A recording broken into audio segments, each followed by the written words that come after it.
చాలామంది ఇళ్లల్లో కూలర్లు అయితే ఉంటాయన్నమాట. ఎండాకాలం స్టార్ట్ అవ్వగానే మళ్ళీ స్టార్ట్ చేసి మళ్ళీ వాడుకుంటుంటారు. కానీ కూలర్ లోపలైతే చాలా అయితే మట్టి అయితే పేరుకొని ఉంటుంది వాటర్ లెవెల్ వల్ల. దాన్ని అసలు ఎలా క్లీన్ చేసుకోవాలి, గడ్డి ఎలా మార్చుకోవాలి స్టెప్ బై స్టెప్ ఈ వీడియోలో చూపిస్తాను. లాస్ట్ వరకు చూడండి. Let's go. ముందుగా మనం సైడ్లో ఉన్న స్క్రూలు అయితే తీసుకోవాలి. ఈ కూలర్ అనమాట ఇది. ఈ కూలర్కి గడ్డి పాత సంవత్సరం అనేది బాగా చూస్తే ఫంగస్ లాగా ఏర్పడింది. మీరు కనిపిస్తున్న గడ్డి లోపల అదాన్ని మనం వాడామంటే మనకి ఇన్ఫెక్షన్స్ వస్తాయి. చిన్నపిల్లలుగా ముఖ్యంగా మనం పెట్టి వాడుతుంటాం. ఎందుకంటే ఏసీ కొనుక్కునే స్తోమత లేక చిన్నపిల్లల కోసం ఎక్కువ వాడుతుంటాం మనం, తెలిసిందే. ఇప్పుడు అలాంటివి వాడామంటే హెల్త్ అయితే పాడవుతుంది అనమాట. ఇదిగోండి నేను చూపించినట్టు వీడియోలో ఇలాగైతే తీసుకోండి. దీనిపైన అయితే క్యాప్ అయితే ఉంటుందన్నమాట. ఇదే కూలర్కి మనం నీళ్ళు అనేది ఎగిరి మెషిన్ మీద పడకుండా అది స్టెప్ లాగా ఉంటుందన్నమాట. వాటర్ అనేది ఆ హోల్స్లో నుంచి కిందకి దిగుతాయి. ఇట్లాగే మొత్తం అయితే తీసుకోవాల్సి ఉంటుంది. చుట్టూరు కూలరు ఎట్లా ఉందో మీకు క్లియర్గా ఈరోజు చూపిస్తానమాట. అసలు ఎలా తీసుకోవాలి, ఎలా క్లీన్ చేసుకుని గడ్డి కూడా అసలు ఎలా మార్చుకోవాలో అది నీకు క్లియర్గా చూపిస్తాను. ఈ రెండు పక్కల మొత్తం ఒక పక్క అయితే తిప్పేసాం, ఇంకో రెండు పక్కలు ఉన్నాయి. మొత్తం 3 పక్కలు అయితే ఉంటాయి ఇలాంటివి. ఇంకో భాగం మనకి ఎగ్జిట్ ఈ ఫ్యాన్స్ అయితే ఉంటాయి. ఈ సెటప్ ఏం కదిలించవ్వకండి. వీటిలో ఏమైనా పాడైపోతే రిపేర్కి అయితే ఇవ్వండి. ఈ మెయిన్ ఈ మోటరే ఇది నీళ్ళ లోపలనేది చూసారా, ఇది నీళ్లు గార అంటారనమాట. ఈ గార కంపెనీ ఇచ్చింది ఇక్కడ వరకు నీళ్లు పట్టమని. వీటిని మించి పట్టిన దాని వల్ల ఏమైందంటే ఒకసారి పట్టేసాం, ఇదిగోండి లోపల తుప్పు అయితే పడ్డాయి. తుప్పు అయితే పట్టేసింది అనమాట ఈ స్క్రూలకి. అట్లాగే మనం మెయింటైన్ చేసామంటే అసలుకి కొలాప్స్ అయిపోద్ది టోటల్గా. అందుకని కంపెనీ ఇచ్చిన లెవెల్ వరకే పెట్టుకోండి. ఇది చూసారా గార ఎంత బాగా పట్టేసిందో. మనం మళ్ళీ నీళ్ళు వాడేసామంటే యథావిధిగా ఎట్లాగే అయిపోతుంది. అప్పటికి దీనికి డస్ట్ అవన్నీ పట్టకుండా గుడ్డ అయితే కప్పి పెట్టాం, మళ్ళీ నెక్స్ట్ ఇయర్ కదా వాడేదని. అసలుకి తీసి చూపిద్దాం. అసలుకి చాలామంది తెలియకపోవచ్చు దీన్ని. అసలుకి నెక్స్ట్ ఇయర్ అంటే అలాగే వాడేసుకుంటారు చాలామంది. గిడ్డ అనేది కంపల్సరీ మార్చుకోవాలండి. ఇగోండి మొత్తం నేను చూపించినట్టు దీన్ని అయితే తీసుకొని దానిపైన అయితే తీసేయండి క్లిప్స్. ఆ తర్వాత మనం పక్కన అయితే పెట్టుకుందాం. ఇగోండి ఎన్ని జాగ్రత్త. ఈ మోటార్కి కూడా కింద కనిపిస్తుంది కదా, ఇది చూసారా ఎంత ఎలా పట్టేస్తుందో దుమ్ము. దీనిపైన కూడా ఇది నట్టు టైప్ ఉంటుంది అనమాట, ప్లాస్టిక్. ఇది రౌండ్గా తిప్పామంటే బయటకు వచ్చేస్తుంది. దీన్ని కూడా క్లీన్ చేసుకోవచ్చు ఊడదీసి. ఇదిగోండి చూసారా ఎలా పట్టేస్తుందో. తర్వాత మనం నీట్గా అయితే బ్రష్ అయితే తీసుకొని దుమ్ము గుమ్మి పైన ఏమైనా బూజును లాంటిది ఉంటే తుడిచేసుకొని ఈ కింద భాగాన్ని కూడా అలాగే గీక్కొని మొత్తం అయితే తీసేయాల్సి ఉంటుంది. ముందు క్లీన్ చేసి పైన సర్ఫేస్ అంతా ముందు ఎక్కువ మందం అనేది తీసేసి, ఆ తర్వాత మనం సోప్ కానీ డిటర్జెంట్ కానీ మనం స్టీల్ పీసులు ఉంటాయి కదా అంట్లు తోముకునేదానికి, వాటి సహాయంతో మొత్తం రుద్దుకోవాల్సి ఉంటుంది. స్టీల్ పీస్ వేసి క్లీన్ చేసుకోవచ్చు. కొంతమంది ఏంటంటే లైట్గా యాసిడ్ కాస్త నీళ్ళు అయితే కలిపి అయితే చేసుకోవచ్చు, ఇంకా కూడా బాగానే పోతుంది. కాకపోతే ప్లాస్టిక్ పార్టికల్స్ దెబ్బతింటాయి. ఇది చూసారా లోపల ఎంత అయితే పేరుకుండింది అనమాట. మనం ఇలాగే వదిలేస్తే ఇంకా ఇలాగే ఉండిపోతుంది. ఇదిగో మొత్తం అయితే క్లీన్ చేసుకోండి. ఫ్యాన్ రెక్కలకు కూడా నైస్గా తుడుచుకొని ఎటువంటి పరిస్థితుల్లో ఈ కండెన్సర్ ఇవన్నీ బాగుండేటట్టు చూసుకోండి అనమాట. కండెన్సర్ వీక్ అయితే స్పీడ్గా తిరగదు, తర్వాత గాలి రాదు. మీరు మార్చుకునే పని అయితే అవగాహన ఉంటే దాని కండెన్సర్ తీసుకొని అంగట్లో చూపిస్తే సేమ్ అదే ఇస్తారు, యాస్టీస్ బిగించుకోండి. ఇదిగోండి దీనిపైన అంతా క్లీన్ చేశాను. దీనిపైన డోమ్ ఉంటుంది, అది దీన్ని కానీ నేను చూపిస్తున్నాను కదా అక్కడ కానీ తీస్తే లోపల కూడా పేరుకొని ఉంటుంది అనమాట. బ్రష్తో క్లీన్ చేసుకోవచ్చు. వీడియోని ఎక్కడన్నా తీస్తున్నాను కాబట్టి దాన్ని తీసి చూపించలేకపోయాను. యాస్టీజ్ మనం ఇప్పుడు ఇది చూసారా, ఇది పెయింట్ గార్లా ఉంది, పోవట్లేదు ఇది.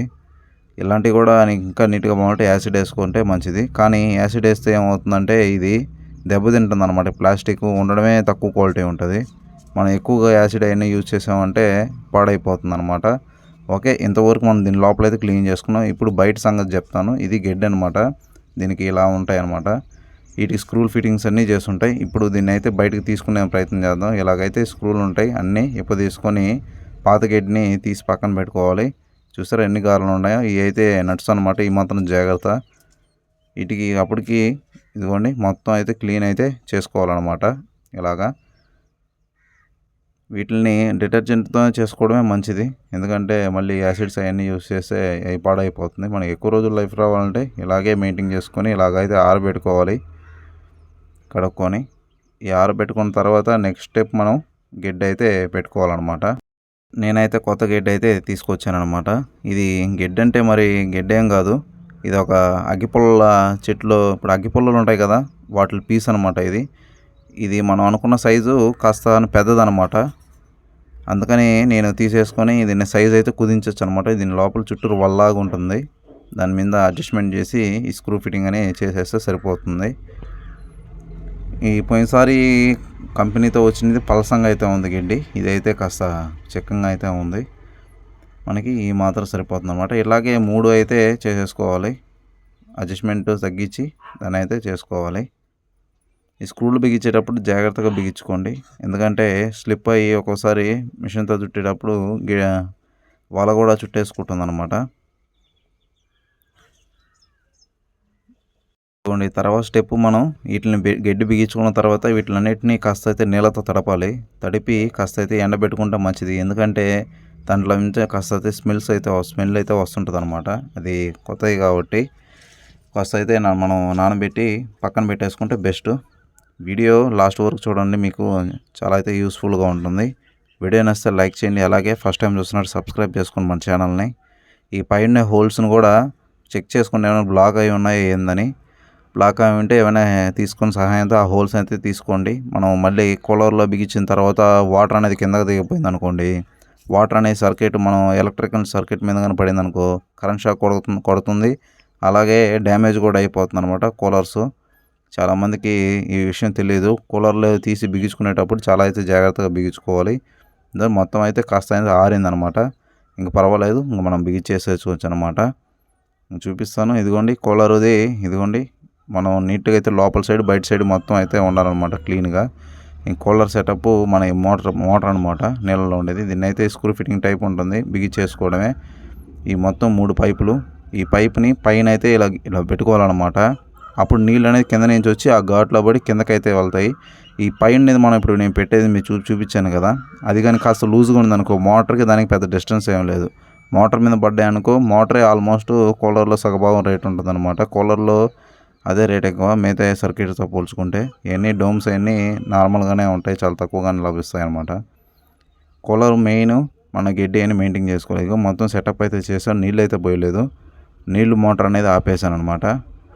ఏదో సమయానికి కరెంటు కూడా లేదు, అందుకని చెప్పి మనం 5 లీటర్ల క్యాన్తో అయితే పోస్తున్నాను అనమాట. పోసి కాస్త అయితే ఆన్ చేశాను. ఆన్ చేసి చెక్ చేస్తున్నాను అసలు వాటర్ అనేది ఫ్యాన్ తిరగకుండా నీళ్ళ మోటార్ ఒకటే ఆన్ చేశాను అనమాట. ఎక్కడెక్కడ పడుతున్నాయో ఏదో చెక్ చేస్తున్నాను.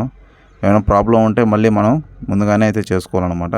ఇదే ప్రాసెస్ ఏసీకి కూడా ఉంటుందన్నమాట. ఏసీకి ఇలా కాదు, మీరు ఏసీ సర్వీస్ వాళ్ళని తీసుకొచ్చుకోండి. ప్రతి ఇయర్లీ మనం ఎండాకాలం స్టార్ట్ అయ్యేటప్పుడు వాళ్ళని అయితే పిలిపించుకొని సర్వీస్ అయితే చేసుకోండి. అప్పుడే మీకు కరెంట్ బిల్ కూడా తగ్గుతుంది. వీడియో నచ్చితే లైక్ చేయండి, సబ్స్క్రైబ్ చేసుకోండి మన ఛానల్.